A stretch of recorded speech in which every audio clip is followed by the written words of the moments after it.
नमस्कार। उम्मीद करते हैं आप सब अच्छे होंगे, स्वस्थ होंगे, मस्त होंगे और आप अपनी पढ़ाई को अच्छे से कर रहे होंगे। तो इससे पहले वाले वीडियो में हम लोग अध्ययन किए थे या अध्ययन कर रहे थे फर्स्ट वर्ल्ड वार। तो आज का हम लोग का जो टॉपिक होगा वह होगा वर्साई की संधि। ये वर्साई की संधि क्या है? तो आज हम इस वर्साई की संधि पर हम डिस्कस करने वाले हैं। तो चलिए हम बिना समय इन्वेस्ट किए हम चलते हैं अपने टॉपिक की तरफ, वर्साई की संधि की तरफ। ठीक है, तो आप लोगों ने अध्ययन किया था कि फर्स्ट वर्ल्ड वार यह 1914 से 1918 तक यह युद्ध चला था। इसमें जो पूरी दुनिया थी वह दो खेमे में बट गई थी, एक मित्र राष्ट्र और एक धुरी राष्ट्र। मित्र राष्ट्र में आप लोगों ने अध्ययन किया था कि मित्र राष्ट्र में सर्बिया, फ्रांस, आपका बेल्जियम, रूस, इंग्लैंड और अमेरिका और अन्य देश शामिल थे। और जो धुरी राष्ट्र था, धुरी राष्ट्र में आपने अध्ययन किया था कि इसमें ऑस्ट्रिया हंगरी कहेंगे, जर्मनी, इटली, ये सब देश शामिल थे। और ये दुनिया पूरा दो भागों में बट चुकी थी। जो जर्मनी था यह 1914 के समय में दुनिया का सबसे शक्तिशाली देश था और जर्मनी जो मित्र राष्ट्र के देश थे उनके तरफ युद्ध की घोषणा करते हुए आगे बढ़ रहा था। अंततः होता क्या है कि मित्र राष्ट्र और धुरी राष्ट्र में दोनों में युद्ध लग जाता है, दोनों में युद्ध छिड़ जाती है। और जो मित्र राष्ट्र है वो सब देश मिल करके जर्मनी को युद्ध में परास्त कर देते हैं, जर्मनी को युद्ध में हरा देते हैं। और जब जर्मनी युद्ध में हार जाता है तो हारने के बाद सभी देश मिल करके एक प्रस्ताव पारित करते हैं, एक बैठक करते हैं। उसी बैठक को नाम दिया गया वर्साई की संधि। उसी बैठक को नाम दिया गया वर्साई की संधि। अब इस वर्साई की संधि में किसको नुकसान हुआ, किसको लाभ हुआ, किसके ऊपर कितना जुर्माना पड़ा, क्या हुआ, आइए हम उस चीज़ को सीखने का हम प्रयास करते हैं। तो जो 1918 जैसे फर्स्ट वर्ल्ड वार समाप्त हुआ तो उसके बाद संधि हुआ, जिस संधि का नाम था वर्साई की संधि। 1918 में यह संधि समाप्त हुई थी। 1918 में प्रथम विश्व युद्ध समाप्त हुआ था और 1919 में वर्साई की संधि की प्रस्ताव की प्रक्रिया को पारित किया गया था, यानी रखा गया था। तो सीखते हैं कि जो मित्र राष्ट्र था और जो धुरी राष्ट्र थे, जब जर्मनी प्रथम विश्व युद्ध में हार गया तो जर्मनी के ऊपर मित्र राष्ट्र ने मिल करके ढेर सारा पाबंदियां लगा दिया, प्रतिबंध लगा दिया। कौन कौन प्रतिबंध लगाया, क्यों लगाया, आइए उसको हम लोग सीखते हैं। तो प्रतिबंध क्या लगाया, देखिए। तो पहला प्रतिबंध लगाया था, पहला जो प्रतिबंध की हम बात करें तो कौन कौन प्रतिबंध लगाया था कि जर्मनी 1 लाख से अधिक सेना नहीं रखेगा। जर्मनी 1 लाख से अधिक सेना नहीं रखेगा। जर्मनी 1 लाख से अधिक सेना नहीं रखेगा, अधिक सेना नहीं रखेगा, अधिक सेना नहीं रखेगा। ये प्रतिबंध लगाएगा किसके ऊपर, जर्मनी के ऊपर।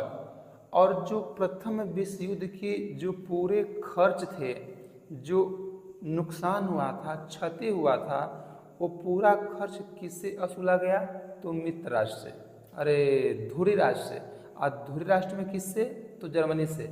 तो देखिए, पहला कि जर्मनी 1 लाख से अधिक सेना नहीं रखेगा जर्मनी से। दूसरा जर्मनी से युद्ध का पूरा खर्चा जर्मनी से लिया गया। युद्ध का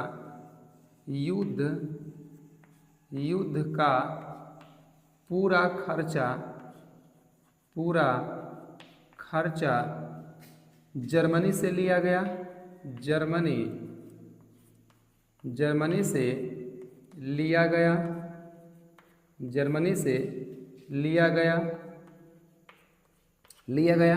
और जो प्रथम विश्व युद्ध हुआ था उसमें जर्मनी ने जिस भू क्षेत्रों को जीत लिया था, जिनको उपनिवेश बना लिया था, उस उपनिवेश को भी छोड़ना पड़ा। यानी जर्मनी अपने जीते हुए उपनिवेश को छोड़ दिया, यानी उसको पाबंदी लगा देगा, उसको छोड़ना पड़ा। तो लिखें जो तीसरा पॉइंट होगा, तीसरा पॉइंट कि जर्मनी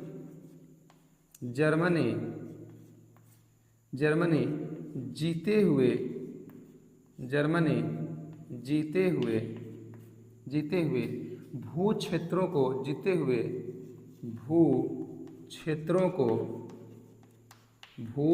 को लौटाना पड़ा। जर्मनी जीते हुए भू क्षेत्रों को लौटा दिया या लौटाना पड़ा, यानी कह सकते हैं कि वापस करना पड़ा। तो 3 पॉइंट ध्यान दीजिए कि जर्मनी 1 लाख से अधिक सेना नहीं रखेगा। युद्ध का पूरा खर्चा जर्मनी से लिया गया। तीसरा, जर्मनी जिस भू क्षेत्रों को जीत लिया था उस भू क्षेत्रों को भी वापस करना पड़ा। किसमें? वर्साय की संधि में। आगे देखिए, ध्यान दीजिए, जो नेक्स्ट पॉइंट इस संधि को जर्मनी के ऊपर थोपा गया। इस संधि को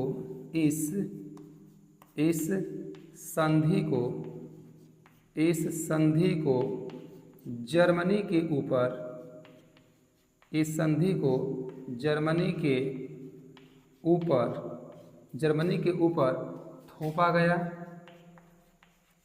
के ऊपर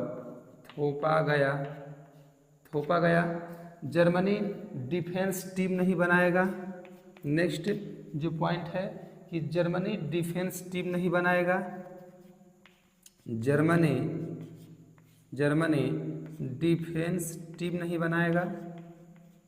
जर्मनी डिफेंस टीम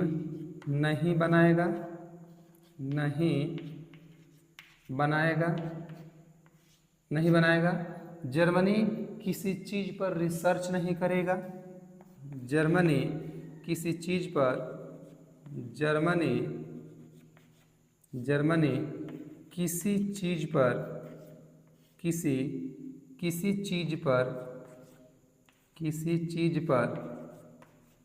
रिसर्च नहीं करेगा। रिसर्च नहीं करेगा। देखिए, जो जर्मनी है फर्स्ट वर्ल्ड वार में वह हार गया, और हारने के बाद जब कोई व्यक्ति हारता है तो उसी को लोग अक्सर करके सब उसी को जिम्मेदार ठहराते हैं। तो मित्र राष्ट्र धुरी राष्ट्र में जर्मनी को जिम्मेदार ठहराते हुए इस युद्ध का जितना आरोप था, जितनी गलतियां थी, वो सब जर्मनी के ऊपर सब लगा दिए। कौन लगा दिए? कि जर्मनी जो था वो दुनिया का उस समय सबसे अधिक शक्तिशाली देश था, तो ऐसा जर्मनी दोबारा उत्पन्न न हो, इसलिए इसके ऊपर इस तरह की पाबंदियां लगाई गई, क्योंकि इसी के कारण अधिक मात्रा में वैश्विक स्तर पर जनहानि देखने को मिली थी। तो क्या क्या प्रतिबंध लगाया गया था इसके ऊपर? कि जर्मनी 1 लाख से अधिक सेना नहीं रखेगा। युद्ध का पूरा खर्चा लिया गया जर्मनी से। जर्मनी जिस भू क्षेत्र को जीत लिया था उस भू क्षेत्र को वापस करना पड़ा, लौटाना पड़ा। इस संधि का जितना जुर्माना था, जितनी क्षति हुआ था, नुकसान हुआ था, उस सब जर्मनी को देना पड़ा।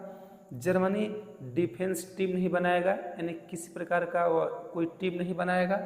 जर्मनी किसी चीज़ पर रिसर्च नहीं करेगा। जो जर्मनी रिसर्च करता था, अन्य तरह की खोज करता था, तो जर्मनी इन किस चीज़ पर खोज भी नहीं करेगा, सर्च वगैरह नहीं करेगा। तो इतनी पाबंदियां किसके ऊपर लगाई गई? तो जर्मनी के ऊपर। किसके ऊपर? जर्मनी के ऊपर। यहाँ तक कोई दिक्कत नहीं। चलिए इसका आप एक स्क्रीनशॉट ले लीजिए और हम चलते हैं इसके आगे। चलते हैं इसके हम आगे। चलें, ठीक है, मिटाते हैं और चलते हैं आगे। यहाँ तक कोई दिक्कत? यहाँ तक कोई परेशानी नहीं ना? चलिए चलते हैं आगे, ध्यान दीजिएगा। देखिए यह जो संधियाँ हुई थी, ये संधि कहाँ पर हुई थी? ये संधि कहाँ हुई थी? तो यह संधि हुई थी, स्थान था फ्रांस। अगर हम स्थान की बात कर लें कि कहाँ पर हुआ था, तो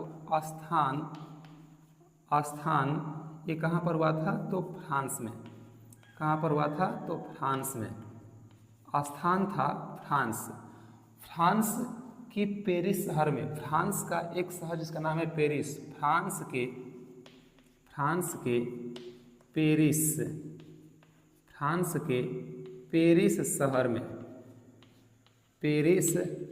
शहर में एक वहाँ पर वर्साय महल था। पेरिस शहर के वर्साय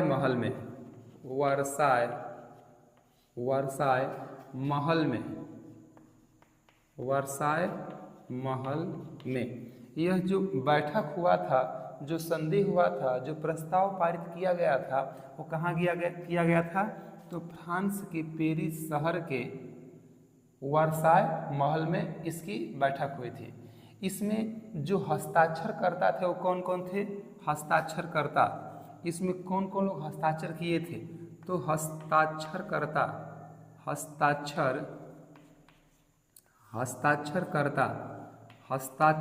कौन थे? तो इसमें हस्ताक्षरकर्ता था जर्मनी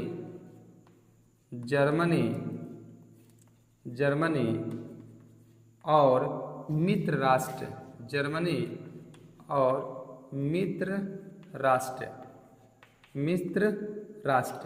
ये सब क्या थे? ये सब हस्ताक्षर करता थे। और मित्र राष्ट्र में कौन कौन देश थे? हम बात कर लें मित्र राष्ट्र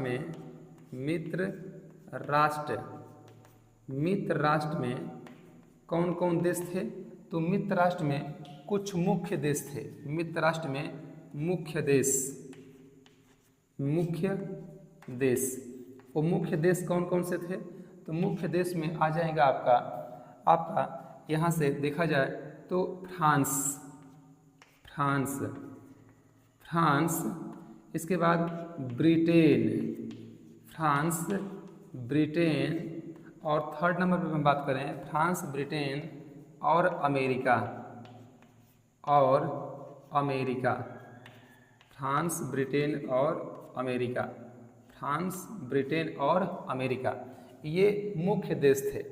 कि जो जर्मनी है, जर्मनी के प्रति एक उन्होंने लिस्ट जारी किया, एक पत्र जारी किया, और उस पत्र पे ये जो पाबंदियां थी वो सब लिखा गया जर्मनी से। उससे ज़बरदस्ती उस पर साइन किया गया कि तुम साइन करो कि तुम इस गतिविधियों से, इस कार्यक्रम से तुम सहमत हो। लेकिन सोचिए कि कोई किसी का पूरा भूभाग, पूरा सैन्य शक्ति, पूरा उसके ऊपर दबाव डाल दे और फिर भी उसके ऊपर सहमति पत्र पे साइन कराए, तो कोई साइन करेगा? नहीं। लेकिन ज़बरदस्ती जो जर्मनी था, जर्मनी के सहमति को उस सहमति पत्र पे साइन कराने का काम किए थे। ज़बरदस्ती कौन कौन किए थे? तो फ्रांस, ब्रिटेन और अमेरिका ये मुख्य देश थे। ये क्या थे? ये मुख्य देश थे। ये संधि, ये जो प्रस्ताव पारित हुआ था, ये कब हुआ था? इसका दिनांक क्या है? तो यह हुआ था 28 जून। जो वर्साय की संधि हुई थी, वर्साय की संधि, यहाँ लिख दें कि वर्साय की संधि, यह जो संधि हुई थी वो कब हुई थी? तो वही थी 28 जून 28 जून 1919 को, 28 जून 1919 को उस संधि पर, उस प्रस्ताव पर उन्होंने साइन किया था। लेकिन लागू कब हुआ था? तो लागू हुआ था, कब हुआ था? तो 10 जनवरी 1920, 10 जनवरी 1920 को, 10 जनवरी 1920 को यह संधि, यह प्रस्ताव क्या हो गया? लागू हो गया। कोई दिक्कत? यही नहीं कि जो जर्मनी की जो राइन नदी थी, जर्मनी में एक राइन नदी है, जर्मनी में एक राइन नदी है, राइन नदी लिख दें यहाँ पर कि जर्मनी की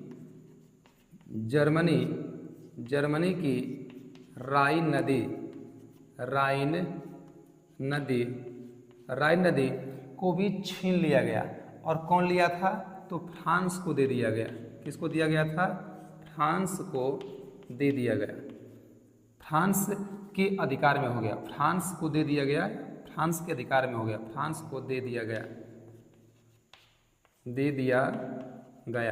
यानी कहने का मतलब ये कि जो जर्मनी है, जर्मनी में एक नदी प्रवाहित होती थी, बहती थी, जिससे जर्मनी के जो भू क्षेत्र थे, जो खेती बाड़ी थे, उसकी सिंचाई अधिक मात्रा में होती थी। लेकिन जर्मनी फर्स्ट वर्ल्ड वार में हार गया था और हारने के कारण इस राइन नदी पर जो अधिकार हो गया था, मित्र राष्ट्रों ने जर्मनी के ऊपर दबाव डाल करके इस राइन नदी पर अधिकार किसको दे दिया था? तो फ्रांस को दे दिया था। किसको दे दिया था? फ्रांस को। इतना ही नहीं, जर्मनी का 2 कोयला उत्पादक क्षेत्र थे, कोयला उत्पादक क्षेत्र, या लिख दें कि कोयला उत्पादक क्षेत्र, कोयला उत्पादक क्षेत्र, कोयला उत्पादक क्षेत्र, कोयला उत्पादक क्षेत्र 2 थे। कौन कौन थे? एक सार क्षेत्र और एक रूर क्षेत्र। एक था सार क्षेत्र, एक सार क्षेत्र और दूसरा था रूर क्षेत्र, रूर क्षेत्र। इन क्षेत्रों को भी उनसे छीन लिया गया था। किससे? तो जर्मनी से। तो जर्मनी के ऊपर इतना पाबंदी लगा दिया गया था, इसलिए ताकि इस तरह का जर्मनी भविष्य में कभी दोबारा उत्पन्न न हो और इतने जो जनहानि हुई है वो जनहानि न हो। इसलिए जर्मनी के ऊपर इतना अधिक मात्रा में पाबंदी लगाया गया था और इसी पाबंदी को नाम दिया गया वर्साई की संधि। क्या नाम दिया गया था? वर्साई की संधि, इसको नाम दिया गया।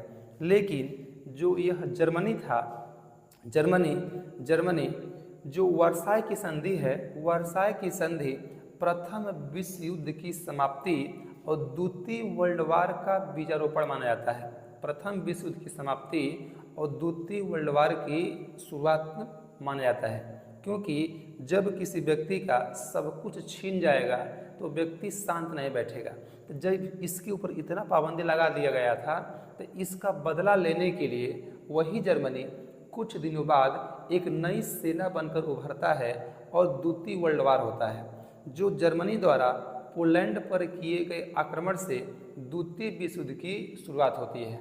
जर्मनी द्वारा पोलैंड पर किए गए आक्रमण से द्वितीय विश्व युद्ध की शुरुआत होती है। और कब हुआ? 1939 में जर्मनी पोलैंड पर आक्रमण करता है और द्वितीय विश्व युद्ध की शुरुआत हो जाती है। तो द्वितीय वर्ल्ड वार की शुरुआत किसको मानते हैं? तो वर्साई की संधि को।